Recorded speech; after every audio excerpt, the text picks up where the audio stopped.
Assalamualaikum warahmatullahi wabarakatuh. Saya Muhammad Rayhan Fakri. Di sini saya akan kembali menjelaskan mengenai materi yang telah diajarkan dalam kelas bahasa Arab selama 2 hari ke belakang. Dimulai dari Al-Adad Arabiyah atau angka dalam bahasa Arab.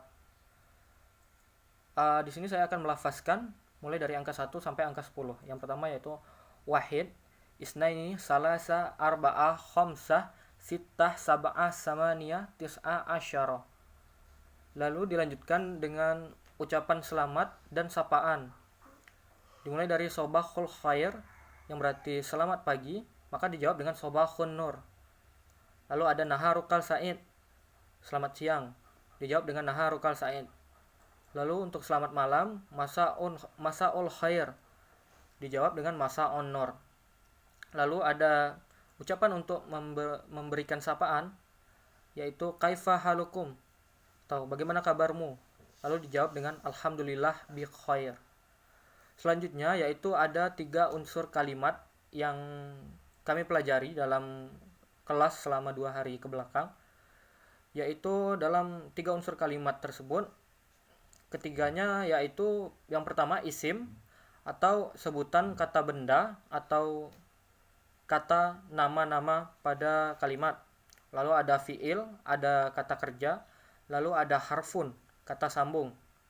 Contoh harfun yang pertama yaitu beberapa di antaranya ala, ila, dan fi.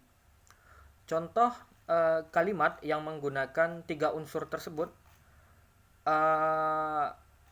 sebagai berikut.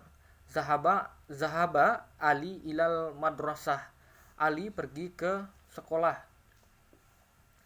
Lalu pada pelajaran selanjutnya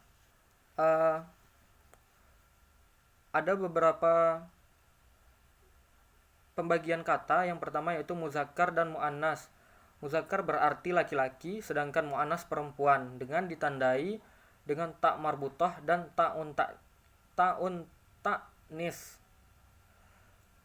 Lalu pada pelajaran selanjutnya kami diajarkan mengenai mufrad, musanna, dan jamak. Mufrad ini adalah kata yang menunjukkan satu buah nama atau satu buah benda.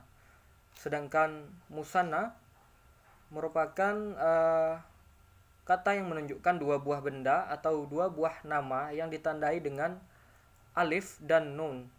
Contohnya musliman.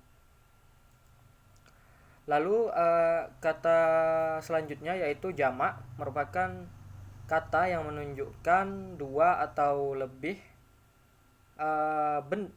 benda atau nama yang kemudian dibagi lagi menjadi 2 bagian, yaitu muzakkar salim ditandai dengan adanya waw dan nun, lalu muannas salim ditandai dengannya ada alif dan ta.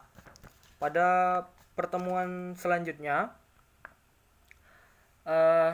kami diajarkan mengenai kata tanya dalam bahasa Arab atau istifham, yang di dalamnya berisi min dari, man siapa, mata kapan, kaifa bagaimana, hal apakah, aina di mana, kam berapa, ma apa, dan maza apa. Contoh kata tanya di dalam ini min aina anta, dari mana kamu. Lalu pada pelajaran selanjutnya kami diajarkan mengenai domir atau kata ganti orang, di mana di dalam domir ini yang kami pelajari terbagi menjadi 3. Domir mukhatab, di mana ini merupakan kata ganti orang kedua. Di dalamnya berisi anta, anti, antum, antuma, antunna.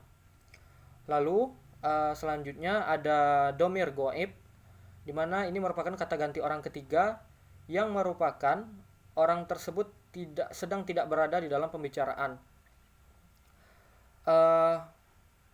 Di dalamnya yaitu huwa, hiya, huma, hunna, hum. Lalu yang terakhir ada domir mutakallim, di mana di dalamnya berisi 2, yaitu ana dan nahnu. Ini merupakan kata ganti orang pertama. Pada pelajaran selanjutnya kami diajarkan mengenai fiil dan pembagiannya, di mana kami diajarkan di kelas uh, secara dasar fiil itu terbagi menjadi 3 bagian. Yang pertama yaitu fiil madi, fiil mudhari, dan fiil amar. Fiil madi merupakan kata kerja yang telah terjadi dan ditandai dengan tidak ada perubahan pada kata tersebut. Sebagai contoh, daroja, jalasa, zahaba. Lalu fiil mudhari merupakan fiil atau kata kerja yang telah terjadi, yang akan terjadi, maksud saya yang akan terjadi dan sedang terjadi, ditandai dengan adanya huruf ya di depannya. Contoh zahaba, contoh yashabu, yajlisu, yaqra'u, dan macamnya.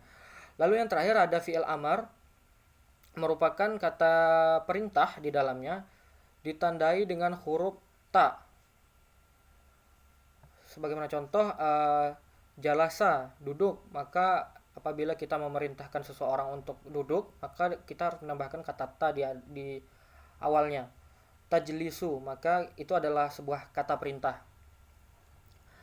Lalu yang terakhir, pada pertemuan kelas APT, kami diajarkan untuk bertanya atau menjelaskan mengenai waktu, dimana ini lumayan sedikit membingungkan karena penjelasan waktu itu ada sangat banyak sekali. Secara umum, apabila orang bertanya kam sa'atul an atau jam berapa saat ini, maka dijawab dengan sa'atul an, lalu dilanjutkan dengan penunjukan pada jam sekarang itu jam berapa. Sebagai contoh, kam sa'atul an arabiata sa'ah sobahun, maksudnya ini adalah jam 4 pagi. Demikian dari saya, lebih dan kurang mohon maaf. Assalamualaikum warahmatullahi wabarakatuh.